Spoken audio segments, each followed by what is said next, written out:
ଏ ବର୍ଷା ଛାଡ଼େ ରେ ଟିକେ ଛାଡ଼େ ମୁଁ ସମ୍ଭାଳି ପାରିବିନି ଆଉ ସମ୍ଭାଳି ପାରିବିନି ଟିକେ ଛାଡ଼େ ରେ ହେ ଭଗବାନ କ'ଣ କରିବି କି ବର୍ଷା।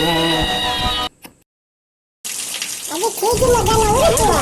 ଆଜି ପଇସା ହବୁ ପଚାରିବୁ। ଆଜି ଠିକ୍ ଯିବା ପଡ଼ିଯିବ ତାପରେ। ତୁ ତ ପୁଅ ବାଟ ହଗୁଳା ହଉଛୁ। ସକାଳେ ଯାଇକି ବାଟରେ ହଗୁଛୁ। ତୁ ବାଟ ହଗୁଳା ଆଜି ଦିନେ ନା ଦିନେ ଆଜି ମୁଁ ଛଡ଼େଇ ଦେବି। କ'ଣ ତୁ ଭାବୁଛୁ? ସକାଳେ ଯାଇକି ଝାଡ଼ା ବସିକି ଆସୁନୁ। ଦିପହରେ କ'ଣ ଖୋଜୁଛୁ ଝାଡ଼ା ଯିବା ପାଇଁ?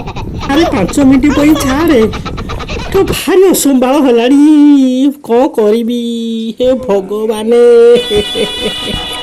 କିଛି କରିପାରିବିନି। ଓହୋ ଭାଇ ସମସ୍ତେ କହୁଛନ୍ତି ବର୍ଷା ହଉ ବୋଲି। ତମେ କ'ଣ କହୁଛ ବର୍ଷା ନ ହଉ ବୋଲି? ଭଲ ଲୋକ ଆଉ। ମୁଁ ଜମାରୁ ଛାଡ଼ିବିନି। ପୁଅ ବାବା ଭଲ। ଆଜି ଠିକ୍ ନାମ ନବୁ। ଜାଣିଲୁ କି? ଆରେ ତୁ ବୁଝିପାରିବୁନୁ ମତେ ପରା ଝାଡ଼ା ଲାଗୁଛି।